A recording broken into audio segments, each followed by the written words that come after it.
Hello everyone, कैसे हैं आप सब लोग। अभ्यास 2025 के नेक्स्ट वीडियो में आप सभी का स्वागत है।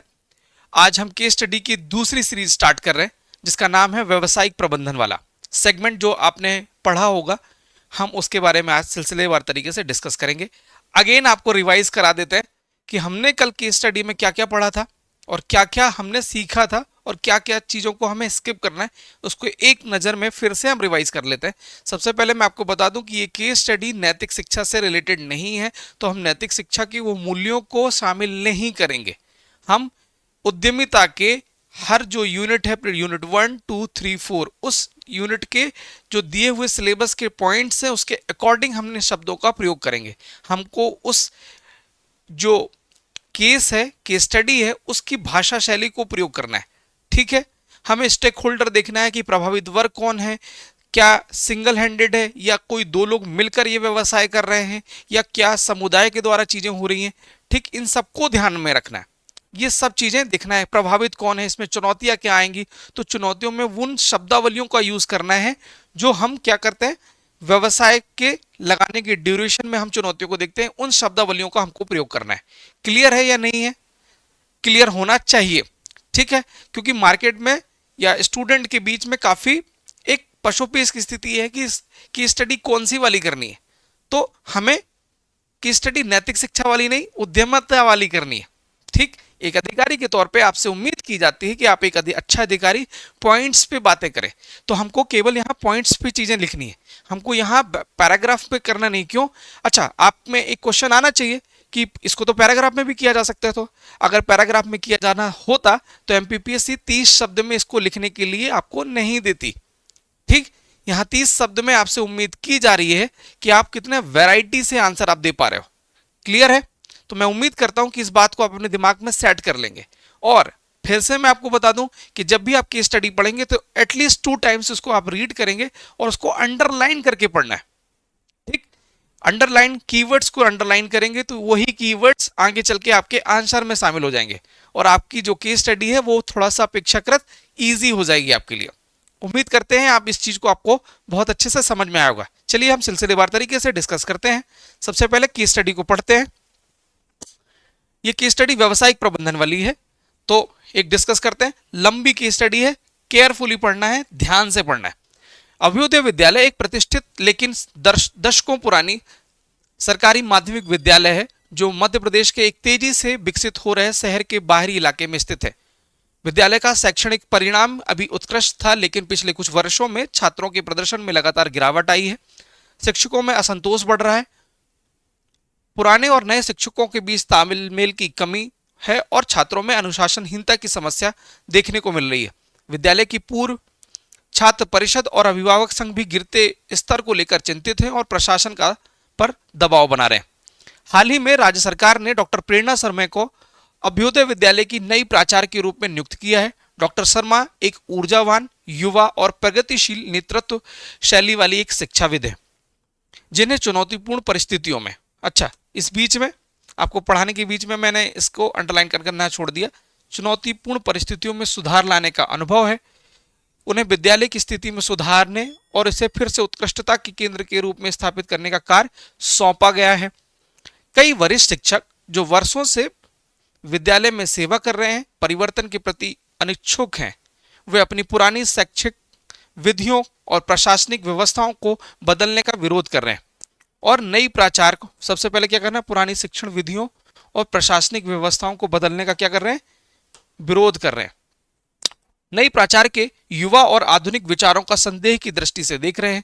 विद्यालय में बुनियादी ढांचे की कमी है, पुरानी प्रयोगशाला उपकरण है और पुस्तकालय में नवीनतम पुस्तकों को का अभाव है। सरकार से अतिरिक्त धन प्राप्त करना एक लंबी प्रोसेस है, लंबी एवं अनिश्चित प्रक्रिया है। छात्रों में पढ़ाई के प्रति उदासीनता बढ़ रही है और कक्षा में व्यवधान आम बात हो गई है। कुछ छात्र असामाजिक गतिविधियों में भी शामिल हो रहे हैं, तो असामाजिक गतिविधियों में अंडरलाइन करिए। गिरते शैक्षणिक स्तर और अनुशासन की समस्या, गिरते शैक्षणिक स्तर और अनुशासन की समस्या के कारण अभिभावक निराश और चिंतित हैं, अंडरलाइन। वे त्वरित और ठोस कार्यवाही की मांग कर रहे हैं, लेकिन विद्यालय की वास्तविक स्थिति और चुनौतियों से पूरी तरीके से अवगत नहीं है। यानी कि उन्हें समस्या तो दिख रही है मगर इनको वास्तविक समस्या पता नहीं है। पुराने और नए शिक्षकों के बीच स्पष्ट गुटबाजी है, गुटबाजी देखना है। जो नए शिक्षक हैं और पुराने, उनके बीच गुटबाजी देखने को मिल रही है। साथ ही जिससे विद्यालय का माहौल नकारात्मक और असहयोगी बना हुआ है, सूचना का प्रभाव बाधित है, टीम वर्क की कमी है, अंडरलाइन। डॉक्टर शर्मा के पास विद्यालयों को बदलने और एक सकारात्मक परिवर्तन लाने के लिए एक सीमित समय और संसाधन है, यानी कि उनके पास लिमिटेड सोर्स रिसोर्सेज हैं और टाइम भी लिमिटेड है। उन्हें विभिन्न हितधारकों के प्रतिरोध, अपेक्षाओं और चिंताओं को कम करते हुए प्रभावी नेतृत्व प्रदर्शन करना होगा। ठीक, अब हम सिलसिलेवार तरीके से क्वेश्चन जान लेते हैं। अच्छा, हमने इसको क्या करना है, पहले अंडरलाइन कर लेना है। ठीक, तालमेल की कमी, अनुशासनहीनता और छात्र परिषद का गिरते हुए स्तर को लेकर चिंतन। क्लियर है? तो एक अच्छी केस स्टडी तब होगी, तब लिख सकते हैं हम, या उसको बहुत अच्छे से डील कर सकते हैं जब हम उसको बार बार एटलीस्ट 2 बार पढ़ें और अंडरलाइन करके पढ़ें। क्लियर है? केस स्टडी की बेसिक चीज यही है। आपको मैं बता रहा हूं वो उन सरल सरल चीजें को हम डिस्कस कर रहे हैं जो आपको बहुत हल्के रूप में लगती होगी, मगर इन चीजों को अपनाकर आप अपने आंसर को, ठीक है, जो हम आंसर राइटिंग कर रहे हैं डेली, हम उसको कुछ अच्छा कर सकते हैं। क्लियर है? केस स्टडी को भी अपना सकते हैं। अभी रिसेंट में इसी केस स्टडी का हमने सेमिनार भी लिया था, अभी 2 दिन पहले जो हमारा लाइव सेमिनार था ऑफलाइन बैचेस में, तो इसी केस स्टडी को हमने बच्चों से डिस्कस किया था। और सबसे बड़ी बात, खुशी की बात यह है कि जब मैंने इसी टेक्निक का उपयोग किया तो उन्हें हमने मॉडल आंसर नहीं दिखाया, मॉडल आंसर को छुपा लिया और उनसे बोला कि चलिए ये प्रश्न है, आप अपने भीतर से आंसर दीजिए। बहुत तेजी से क्विक में उन्होंने फट फट फट आंसर देना चालू कर दिया। क्यों? हमने उन टेक्निक का डिस्कशन किया जिन टेक्निक को अपनाकर धीरे धीरे उन्होंने अपने दिमाग को क्या किया, प्रेशराइज किया। और जैसे ही आपने दिमाग को प्रेशराइज कर दोगे उसकी परफॉर्मेंस इंक्रीज हो जाएगी। और वही हुआ, धीरे धीरे उन्होंने आंसर दिया और उनको आत्मविश्वास प्राप्त हुआ कि नहीं, अब हम इसको डील कर लेंगे। आप भरोसा नहीं करेंगे, 3 घंटे की क्लास में पिन ड्रॉप साइलेंस, 3 घंटे तक कंटिन्यूसली बच्चे बैठे रह गए। और ना केवल बैठे बल्कि उनका पूरा 100% क्लास में इन्वॉल्वमेंट था। ये होता है क्या, सीखने की प्रवृत्ति, और सही तरीके से डायरेक्शन मिल जाए। साथ ही साथ हमने आपको अभी बताया था कि हमारा फाउंडेशन बैच लॉन्च हुआ है 14 अप्रैल को, अभी रिसेंट, तो उसमें भी हमने यही चीज अपनाई है। हैंड रिटन नोट्स दे रहे हैं, प्रिंटेड नोट्स दे रहे हैं। आप आइए एक बार चेक भी करिए कि हमारी गुणवत्ता कैसी है अन्य इंस्टीट्यूट से और हमारे इंस्टीट्यूट में। हम कमिटमेंट पूरा कर रहे हैं। हम आपको डेली मेंटर प्रदान करेंगे जो आपकी जितनी भी प्रॉब्लम होगी उसका शंका का समाधान करेंगे। साथ ही साथ जितने चयनित अधिकारी हैं वो भी आपसे आपकी ग्रोथ को अच्छा करने के लिए भी सहयोग करेंगे। ठीक है, तो चर्चा करते हैं, मुख्य मुद्दे पे आते हैं और प्रश्नों को डिस्कस करते हैं। सबसे पहला प्रश्न, डॉक्टर शर्मा के सामने सबसे महत्वपूर्ण नेतृत्व चुनौतियां क्या है? चुनौतियां हमने देखा था, क्या था चुनौतियां? सीमित समय संसाधन, देख रहे हो आप। फिर गिरता हुआ शैक्षणिक स्तर, असामाजिक गतिविधियां को देखना, प्रशासनिक व्यवस्था में क्या हो रहा, गिरावट, प्रयोगशाला उपकरण पुरानी है। फिर प्रशासनिक दबाव, अनुशासनहीनता, जितने अभिभावक हैं वो भी क्या कर रहे हैं, विश्वास नहीं कर पा रहे हैं प्रशासन पर। ठीक, टीचरों के बाद पुराने और नए टीचरों के मध्य कौन सी स्थिति है, गुटबाजी की स्थिति है। ये भी समस्या देखने को मिली। तो ये आंसर निकल के आया। मैं आपको कीवर्ड्स में समझा रहा हूं, इसको सेंटेंस फॉर्म आप कर सकते हैं।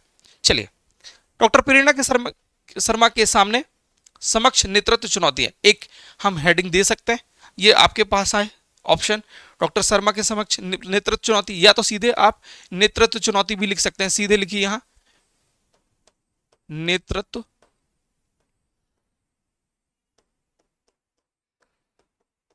चुनौतियां, ऐसे लिखिए, इसको बॉक्स में पैक करिए और सीधे बुलेट पॉइंट्स में आंसर लिखना स्टार्ट कर दीजिए।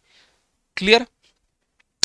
तो सबसे पहले कौन कौन सी, वरिष्ठ शिक्षकों का प्रतिरोध।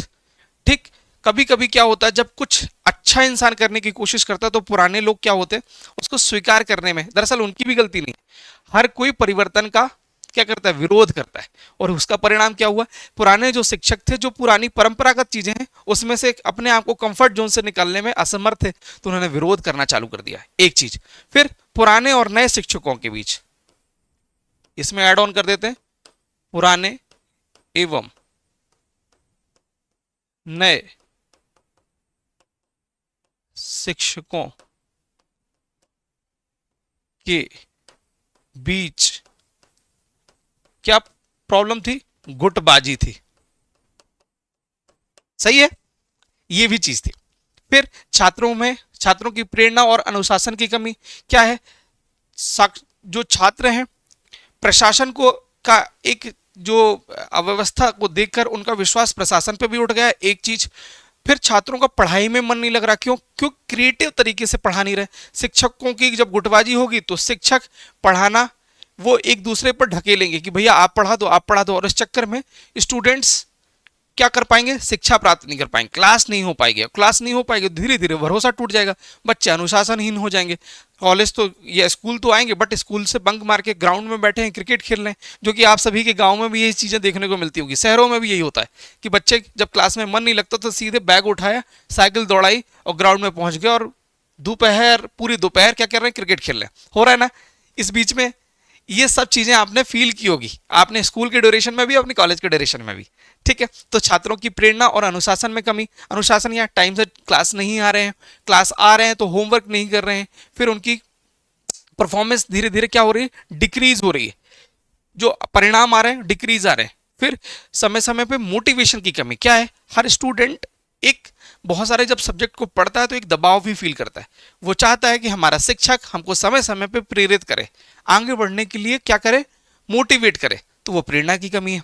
फिर अभिभावकों का दबाव और अविश्वास, जो कि हमने पहले डिस्कस किया था कि प्रशासन का धीरे धीरे जो स्तर गिर रहा है, उस पर क्या हुआ, शिक्षकों का दबाव बन रहा है, और दबाव के फलस्वरूप क्या हुआ, अविश्वास निकल के आ रहा है, तो ये भी चुनौती। फिर संसाधनों की कमी, संसाधन प्लस समय की कमी, इसको भी शामिल कर लीजिए, समय की कमी या अभाव, यह भी एक समस्या है। साथ ही साथ कर्मचारियों के बीच गुटबाजी, जो कि हमने अभी डिस्कस कर लिया, तो ये सब चीजें क्या है, एक चुनौती के रूप में। तो ये सब आपको, अच्छा ये आपको मैं बता दूं, ये कितने शब्दों में लिखना है, 30 शब्दों में, 30 शब्दों में लिखना है इसको। क्लियर है, आगे बढ़े, संतुष्ट हैं, आशा है कि आप इस चीज को बहुत अच्छे से समझ चुके होंगे। क्लियर है, नेक्स्ट करें, आगे बढ़े। ठीक है, डॉक्टर शर्मा को विद्यालय में परिवर्तन लाने के लिए, अगेन रिपीट कर रहे हैं, डॉक्टर शर्मा को विद्यालय में परिवर्तन लाने के लिए कौन सी नेतृत्व शैली अपनाना चाहिए। तो इस पूरे क्वेश्चन की जो रूपरेखा को तय करेगा वो यह है नेतृत्व शैली, मतलब ऐसी कौन सी लीडरशिप क्वालिटी होनी चाहिए। फिर से मैं आपको बता रहा हूं, ये व्यवसायिक, जो हम ये सेकंड यूनिट पढ़ रहे हैं, तो लीडरशिप आएगा, तो लीडरशिप वाले सेगमेंट में एक अच्छा, जब व्यवसाय चलाएंगे तो व्यवसाय चलाने के लिए एक अच्छा नेतृत्व शैली चाहिए, लीडरशिप क्वालिटी होना चाहिए, तो वही लीडरशिप है। तो आपने जो पुराना ज्ञान पढ़ा हुआ है, वही भाषा शैली का भी उपयोग हमको इस क्या करना है, इसकी स्टडी में उपयोग करना है। अब बात करते हैं, नेतृत्व शैली अपनानी चाहिए, कौन कौन सी नेतृत्व शैली। सबसे पहले परिवर्तनशील लीडरशिप, सिचुएशन जैसी चेंज हो रही है उसके अकॉर्डिंग अपने आप को शिफ्ट कर देना, रिजिड नहीं रहना है। अच्छा लीडर वो रहता है जो परिस्थिति के अनुरूप अपना डिसीजन ले। क्लियर है। साथ ही साथ सर्वेंट लीडरशिप, सर्वेंट लीडरशिप के से तात्पर्य क्या है कि वो भी सेवक बनकर नेतृत्व का काम करे, यानी कि अपने टीम में एक लीडर तो काम करेगा, बट सबको साथ में लेके काम करने वाला।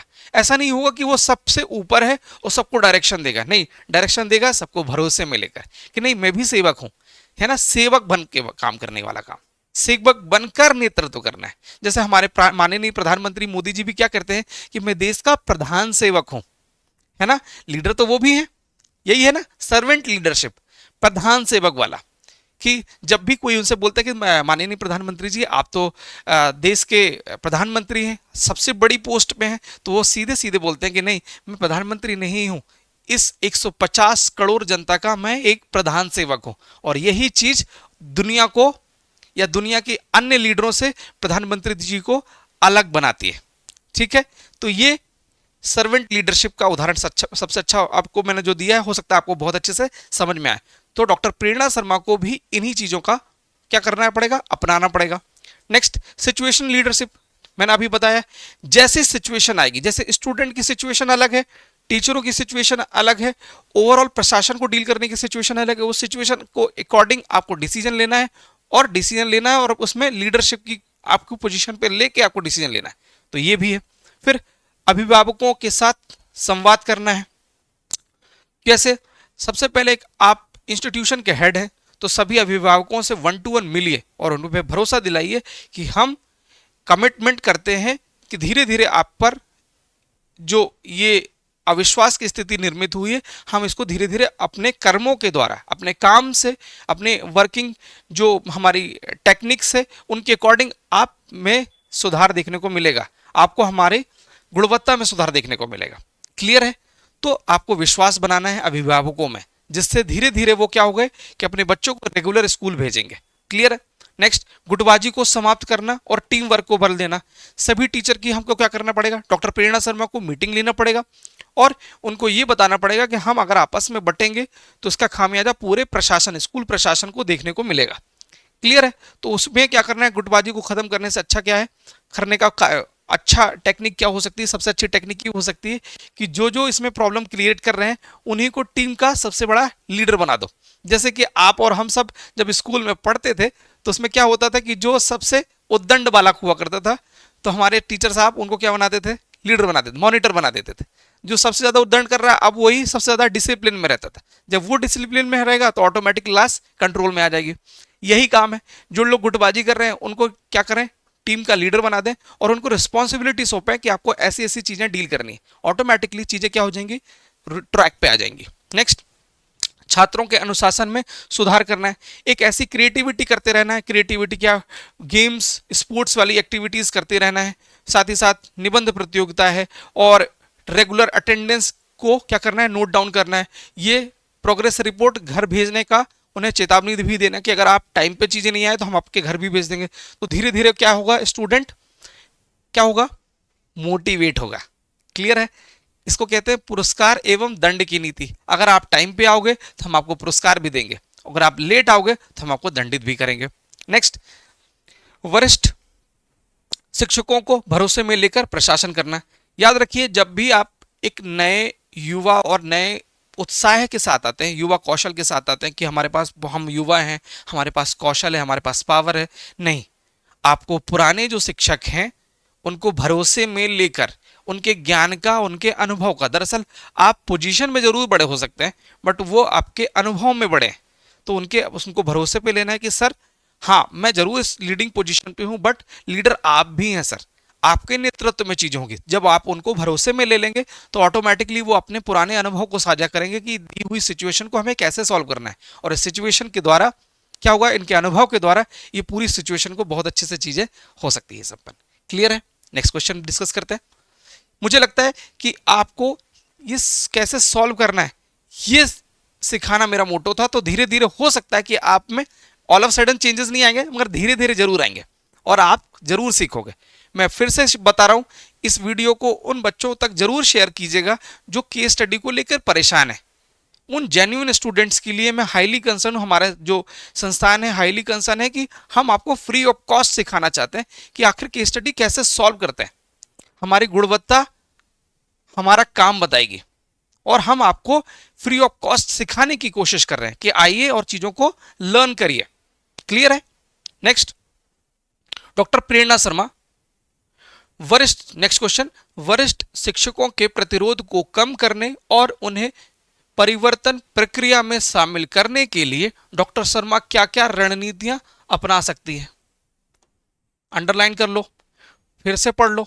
वरिष्ठ शिक्षकों के प्रतिरोध ठीक को कम करने के लिए और उन्हें परिवर्तन प्रक्रिया में शामिल कर, प्रतिरोध को कम करना है और उन्हें परिवर्तन प्रक्रिया में शामिल करने के लिए डॉक्टर शर्मा क्या क्या रणनीतियां अपना सकती हैं। आइए डिस्कस करते हैं। सबसे पहले क्या कर सकते हैं, व्यक्तिगत बातचीत और सक्रिय श्रवण। हमको गुड लिसनर भी होना है, डॉक्टर शर्मा को गुड लिसनर भी होना है और व्यक्तिगत बातचीत किनसे, सबसे पहले सीनियर टीचरों से, फिर जो गुटबाजी कर रहे हैं अलग अलग गुटों से हम पर्टिकुलर 1-to-1 बात करेंगे, उनकी समस्याओं को सुनेंगे, वो क्या चाहते हैं उनके माइंडसेट को भी सुनने की कोशिश करेंगे। ना केवल अपने, एक अच्छा लीडर क्या होता है, अच्छा लीडर ये होता है जो सबको सुनता है और सुनने के बाद क्या करता है, चीजों को समझता है और समझने के बाद एक्शन लेता है। ये है अच्छा लीडर। क्लियर है? जब भी कभी कभी आप किसी का पॉडकास्ट सुनेंगे या किसी मिनिस्टर का पॉडकास्ट सुनेंगे, किसी एमएलए या एमपी का पॉडकास्ट सुनेंगे, तो वो बोलते जरूर हैं कि हमारे प्रधानमंत्री जी, मैं बार बार एग्जांपल इसलिए ले रहा हूं क्योंकि हमारे लिए वो आदर्श की स्थिति में बहुत अच्छे क्या है, प्रधान सेवक भी है, हमारे लिए आइडल है, उन्हीं को हम फॉलो करते हैं और उन्हीं को उपयोग करेंगे अपने आंसर राइटिंग में। तो सब सांसद या जितने मिनिस्टर हैं वो ये जरूर बोलते हैं कि जब मीटिंग में होते हैं तो मीटिंग में हम अपने ओपिनियन देते हैं, तो प्रधानमंत्री जी इस ओपिनियन को बहुत केयरफुली सुनते हैं, ध्यानपूर्वक सुनते हैं। और ध्यानपूर्वक सुनने की वजह से क्या होता है, वो कई नए आइडिया को भी सीखने का प्रयास करते हैं और अपने आइडिया प्लस नए आइडिया को मिलाकर कुछ नई चीज करने की कोशिश करते हैं। तो ये है हमारे प्रधानमंत्री जी की विशेषता। और साथ ही साथ जब भी एक स्टडी भी सॉल्व करेंगे तो ये भी चीज हमें इसको फॉलो करना है कि एक अच्छे अधिकारी के तौर पर हमें गुड लिसनर भी बनना है। तो डॉक्टर शर्मा को भी यही काम करना पड़ेगा, व्यक्तिगत लेवल पे बातचीत करना है, क्योंकि भाई प्रशासन में बहुत हौच-पौच की स्थिति है और इस अव्यवस्था को कम करने के लिए सभी से 1-to-1 बात करना पड़ेगा। साथ ही साथ हमको गुड लिसनर भी बनना पड़ेगा। फिर परिवर्तन की आवश्यकता को स्पष्ट रूप से संप्रेषित करना, सभी स्टूडेंट्स तक, सभी प्राचार्य, सभी जितने टीचर्स हैं, पुराने टीचर्स हैं, सभी तक ये बात कन्वे करना है कि हमको इस दी हुई प्रॉब्लम को सॉल्व करने के लिए हमको क्या करना पड़ेगा, कुछ ना कुछ इनोवेशन करना पड़ेगा, कुछ ना कुछ हमें चेंज करना पड़ेगा। हम अपने पुराने हुए दिए हुए जो हमारा ट्रैक था उसके अकॉर्डिंग अगर हमने काम किया तो हमारा स्कूल का लेवल और भी गिर जाएगा। हमें कुछ इनोवेशन के थ्रू आएंगे तो हम तेजी से बढ़ेंगे। तो इस परिवर्तन को हमको समझाना है कि ये परिवर्तन आपको परेशान करने के लिए नहीं, कुछ अच्छा करने के लिए। तो परिवर्तन की आवश्यकता को स्पष्ट रूप से संप्रेषित करना, टीम निर्माण करना, अभी डिस्कस किए हैं सभी टीचरों को। फिर स्टूडेंट्स के बीच में भी हमको क्या करना है, स्टूडेंट लीडरशिप भी तैयार करना है। जो हमारे स्कूलों में भी देखा होगा आपने कि आपको गट नायक बना दिया जाता था और स्कूल का प्रेसिडेंट बना दिया जाता था, सेनाध्यक्ष बनाया जाता था, होता था सेक्रेटरी सचिव बनते थे। वैसे ही टीम वर्क का निर्माण करना, टीम निर्माण करना, साथ ही समान अवसर और निष्पक्ष व्यवहार करना। As a leader, as a नेतृत्व कर्ता के तौर पे डॉक्टर शर्मा को क्या करना चाहिए, सभी टीचरों और स्टूडेंट्स और स्टाफ के बीच निष्पक्ष व्यवहार करना चाहिए। किसी से उन्हें पार्शलाइजेशन करने की जरूरत नहीं है, जो गलत है उसको गलत है, जो अच्छा कर रहे हैं उन्हें अप्रिसिएशन की देने की जरूरत है। हमें ये भी लिखना है। साथ ही साथ और कौन कौन सी रणनीति अपनी होनी चाहिए, संघर्ष समाधान के लिए एक तंत्र की स्थापना करना। अब क्या है, टीचरों के बीच बहुत सारा गुटबाजी वाली जो पोजीशन चल रही है, तो हमको एक 2 लोगों की या 3 सदस्यीय कमेटी बना सकते हैं इंटरनल लेवल पे, जो सीनियर प्रोफेसर हैं, जिसमें एक लेडी को भी शामिल कर सकते हैं। और 3 लोगों का जब बनेगा, पैनल बनेगा और उस तंत्र का निर्माण करेंगे कि कौन पक्ष ज्यादा सही है और कौन पक्ष गलत है। इस बीच पे क्या करना है, उनको एक जज की भूमिका के तौर पर उन्हें बैठाना है और बैठाकर ये आइडेंटिफाई करना है कि भाई प्रॉब्लम क्या है और इसका सोल्यूशन क्या निकालना है। ठीक है, आप भी डॉक्टर शर्मा को क्या करना चाहिए, उनको डिसीजन मेकिंग के तौर पे नहीं होना चाहिए, उनको पीछे हो जाना चाहिए। 3 सदस्यीय टीम बनाइए और उनको दीजिए कि इस प्रॉब्लम को कैसे सॉल्व करना है, आप बताइए। फिर नेतृत्व द्वारा उदाहरण प्रस्तुत करना। अच्छा नेतृत्व क्या होता है, वही कि सबको साथ में लेके चलना है, ऑड कंडीशन में शांत रहना है, हमको गुड लिसनर बनना है। ठीक है, हम अपने कर्मों से, अच्छे कामों से लोगों को भरोसे पे लाना है, ये सब चीजें होंगी। फिर खुला और सम्मानजनक संचार को प्रोत्साहित करना है, ओपन टाइप का रखिए और लोगों के लिए पूर्वाग्रह मत बनाइए, अच्छों को अच्छा करिए, जो कि अभी अपन ने डिस्कस किया। तो इन सब चीजों के द्वारा, इन सभी रणनीतियों के द्वारा क्या हो सकता है, जो प्रशासन अवस्था फैली हुई है वो धीरे धीरे सॉल्व हो जाएगी। अगला क्वेश्चन, सीमित संसाधनों के बावजूद छात्रों की प्रेरणा और अनुशासन में सुधार लाने के लिए डॉक्टर शर्मा कौन से व्यवहारिक कदम उठा सकती है। हमसे क्या पूछा गया है, हमसे पूछा गया है व्यवहारिक कदम। कौन से व्यवहारिक कदम हो सकते हैं, नॉर्मल जो इन जनरल लोग इस चीज को एक्सेप्ट करते हैं और उस स्टेप को उठाते भी है।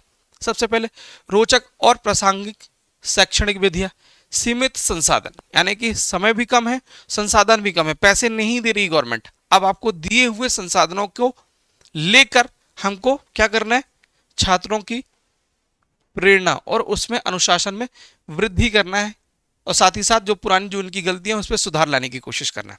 आप क्या कर सकते हैं, अब देखो इसको मत पढ़ो, आपके जो पुराने स्कूल थे तो बच्चों में पढ़ाई के प्रति जागरूकता लाने के लिए क्या करती थी हमारे जो स्कूल की समितियां क्या करती थी, तो मैं आंसर देता हूं। सबसे पहले कंपटीशन कंडक्ट कराते थे कि भैया आइए अपनी अपनी क्लास को डेकोरेट करिए, एक चीज।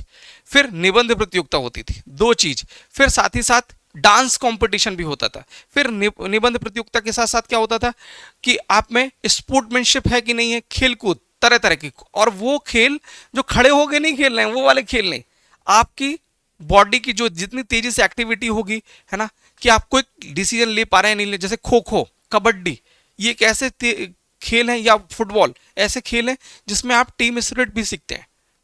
ठीक है, टीम को कैसे एक साथ लेके चलना है, फिर हार को एक्सेप्ट करना, और ना केवल जीत हार को एक्सेप्ट करना है बल्कि जीत को कैसे डाइजेस्ट करना है, ये सब सिखाते थे हमारे स्कूल में, हम सबके स्कूल में सिखाते थे। सही बात है। अब इन्हीं रोचक चीजों के साथ अच्छा फिर विज्ञान के जो नए नए प्रयोग हो सकते थे उनको मॉडल कंपटीशन कंडक्ट कराना, कि मॉडल एक जो साइंस के मॉडल्स होते थे, एक टाइम ऐसा फिक्स कर दिया जाता था कि सभी बच्चे अपने अपने मॉडल लेके आते थे। इसमें क्या होता है कि बच्चों की जो बोझिल पढ़ाई है उससे हटकर बच्चा क्रिएटिव सोचना चालू कर देता है और स्कूल आने का उसका मन करता है। इन्हीं सभी रणनीतियों को अपनाकर डॉक्टर शर्मा अपने जो स्कूल प्रशासन है उसको सुचारू रूप से चला सकते हैं। आइए डिस्कस करते हैं।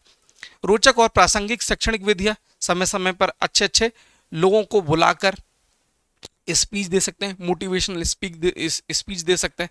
फिर वही गेम स्पोर्ट्स की बात जो कर रहे थे अपन, सकारात्मक कक्षा प्रबंधन डिस्कस किया था कि टाइम टू टाइम चीज़ें हो रही हैं, टीचर आ रहे हैं नहीं आ रहे, अटेंडेंस लग रही है नहीं लग रही, जो बच्चा नहीं आ रहा है तो हम उनको अपने टीचर को के थ्रू क्या करेंगे, सरस्वती स्कूल के जो बच्चे होंगे वो बहुत अच्छे से बात जानते होंगे कि जब बच्चा स्कूल नहीं आता था या उनकी पुअर परफॉर्मेंस होती थी तो उनके जो टीचर थे वो घर आते थे।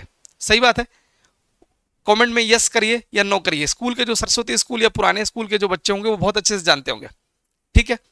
फिर सकारात्मक रोल मॉडल प्रस्तुत करना, अच्छे अच्छे। फिर क्या करना है, रोल मॉडल हमारे आदर्श जो है, हमारे गांधी जी हैं, अंबेडकर जी हैं, भगत सिंह हैं, ये जितने रोल मॉडल हैं उनको बताना है कि नहीं, जैसे शास्त्री जी, लाल बहादुर शास्त्री, कि नहीं स्कूलिंग के टाइम पे कितना इन्होंने संघर्ष किया, संघर्ष करने के बाद ये प्रधानमंत्री बने। इस टाइप के रोल मॉडल आप बार बार जब बताएंगे तो उनमें भी प्रेरणा का भाव क्या होगा, जागृत होगा, और उस जागरण के फलस्वरूप बच्चा अपनी पढ़ाई के लिए सीरियस हो जाएगा। नेक्स्ट, अभिभावकों के साथ सहयोग का भाव रखना, उन टीचरों को भरोसा दिलाना कि हम आपके स्टूडेंट्स, आपके बच्चों के लिए क्या कर रहे हैं, तत्पर हैं, हम कमिटेड हैं कि हम उनके पुराने जो गिरा हुआ स्तर है उसको अच्छा करने की कोशिश कर रहे हैं। साथ ही साथ छात्रों को जिम्मेदारी सौंपना, अभी बोला था लीडर बनाने की कोशिश करना है, क्लास मॉनिटर बनाने की कोशिश करना है, उनको जिम्मेदारी सौंपना कि नहीं आपको ये काम करना है। अब इस काम के ड्यूरेशन में उनमें एक थोड़ा सा गंभीरता का भाव आ गया कि नहीं नहीं ये काम मुझे करना है। तो ये सब चीज़ें ठीक। छात्रों की रुचियां और प्रतिभाओं को पहचानना, छात्रों में कौन कौन सी टैलेंट है, इन शब्दों को जानने की कोशिश करना है। हो सकता है किसी में ड्राइंग करना अच्छा आता हो, ठीक है, किसी से क्रिकेट खेलना अच्छा आता हो, तो किसी से जो हम लोग हमारी छोटी सिस्टर्स क्या करते हैं, रंगोली बहुत अच्छा बनाती है। तो ये छोटी छोटी प्रतिभाएं हैं जो उन्हें पढ़ाई के लिए और क्लास आने के लिए मजबूर करती हैं, है ना, कि नहीं यार हमारे स्कूल में अच्छा माहौल है। ऐसे ही होता है, एक्स्ट्रा जो करिकुलर एक्टिविटीज़ होती हैं वो यही होती है। ठीक।